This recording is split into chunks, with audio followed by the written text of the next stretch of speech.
Hello नमस्ते अस्सलाम वालेकुम वेलकम ब्याक टु नेपाली साहिज फुड कर्नर। आज म रमजान स्पेशल रेसिपीमा बनाउन जाँदैछु एकदमै टेस्टी एन्ड क्रिस्पी मसुर दालको पकौडा। मसुर दालको पकौडा खानामा जति स्वादिलो हुन्छ बनाउन उत्तिकै नै सजिलो हुन्छ।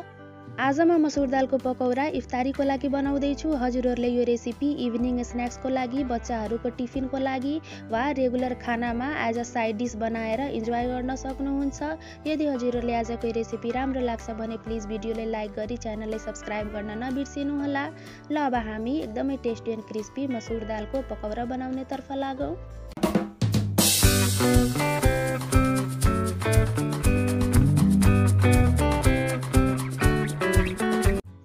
यहाँ मैले 2 कप जति मसुर दाल लिएकी छु, जसलाई मैले 4 घण्टा पहिला नै भिजाएर राखेकी थिएँ। हजुरहरूले हेर्न सक्नुहुनेछ यहाँ मसुर दाल अब राम्ररी सफ्ट भइसकेको छ।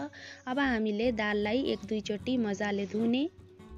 यहाँ अब मैले दाललाई राम्ररी धोएर यहाँभित्र भएको सबै पानीलाई मैले छानिसकेकी छु।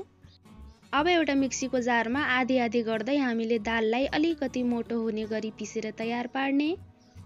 म अहिले हजुरहरूलाई देखाउँछु दाललाई कतिको मोटो हुने गरी पिसेर तयार पार्नुपर्ने हुन्छ। यहाँ मैले 1 लट दाललाई पिसेर तयार पारिसकेकी छु। यहाँ हजुरहरूले हेर्न सक्नुहुनेछ मैले यतिको मोटो हुने गरी पिसेर तयार पारेकी छु। यसरी नै हामीले बाँकीको दाललाई पनि पिसेर तयार पार्ने। यहाँ मैले अब सबै दाललाई पिसेर एउटा बट्टामा खन्याउँदैछु। साथीहरू हजुरहरूले पनि एकचोटि मसुर दालको पकौडा बनाएर पक्कै पनि ट्राई गर्नुहोला। यो एकदमै स्वादिलो बनेर तयार हुन्छ। अब म यसमा केही मसलाहरू एड गर्न जाँदैछु। यहाँ मैले राखे आधी चम्चा जिरा, यसका साथै आधी चम्चा ज्वानो, एकदमै मिठो फ्लेभर आउँछ ज्वानोले। यसका साथै मैले राखे फ्रेस क्रस गरेको कालो मरिच। अब मैले यसमा राखे आधी चम्चा क्रस गरेको धनिया। हजुरहरूले यसको ठाउँमा धनिया पाउडर पनि युज गर्न सक्नुहुन्छ, तर यसरी क्रस गरेको धनियाबाट बनेको दालको पकौडाको स्वाद एकदमै मिठो हुन्छ। यसका साथै मैले राखे आधी चम्चा बेसार, आधी चम्चा रातो धुलो खुर्सानी, स्वाद अनुसार नुन र यसका साथै 1 चम्चा अदुवा लहसुनको पेस्ट। अब मैले यसमा राखे मसिनो पारी काटेको एउटा ठुलो साइजको प्याज। यसका साथै मैले यसमा राखे मसिनो पारी काटेको 2वटा हरियो खुर्सानी। अब मैले यसमा राख्न जाँदैछु 2वटा सुकेको रातो खुर्सानी, जसलाई मैले यसरी कैचीको सहायताले सानो सानो टुक्रामा काटेर राख्दैछु। यदि हजुरहरूले रातो खुर्सानी खानु हुँदैन भने यो स्किप पनि गर्न सक्नुहुन्छ, तर सुकेको रातो खुर्सानी राख्दाखेरि एकदमै मिठो फ्लेभर आउँछ। अब मैले यसमा राखे मसिनो पारी काटेको धनियाको पत्ता। अब सबै सामग्रीहरू राखिसकेपछि हामीले अब 5-7 मिनेटसम्म मजाले मिक्स गर्ने। यसरी दाललाई केही बेर मिक्स गर्दा के हुन्छ भने हामीले दालको पकौडा बनाउँदाखेरि दालको पकौडा माथिबाट क्रिस्पी र भित्रबाट एकदमै सफ्ट बनेर तयार हुन्छ।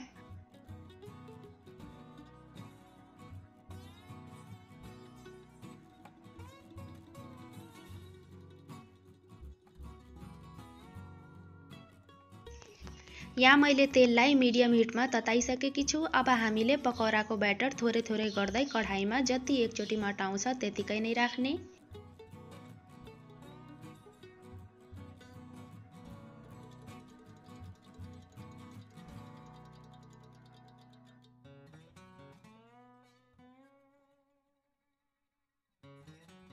अब हामीले फ्लेमलाई मिडियममै राखेर पकौडालाई दुवैतिरबाट पल्टिँदै हामीले क्रिस्पी हुने गरी मजाले फ्राई गर्ने। दालको पकौडा बन्न धेरै टाइम लाग्दैन, यो एकदमै छिटै बनेर तयार हुन्छ।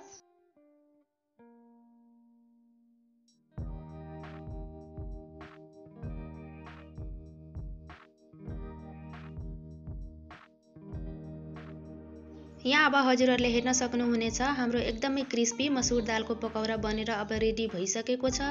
त्यसै गरी हामीले बाँकीको मसुर दालको पकौडा पनि बनाएर तयार पार्ने। साथीहरू मसुर दालको पकौडा भित्रबाट सफ्ट र बाहिरबाट एकदमै क्रिस्पी हुन्छ। यो स्पेशली बच्चाहरूले एकदमै रुचाउने गर्दछन्। हामीले यसरी मसुर दालको पकौडा बनाएर साँझ चियासँग पनि इन्जोय गर्न सक्छौँ। यो एकदमै स्वादिलो बनेर तयार हुन्छ। साथीहरू हजुरहरूले पनि एकचोटि मेरो तरिकाबाट मसुर दालको पकौडा बनाएर पक्कै पनि ट्राई गर्नुहोला।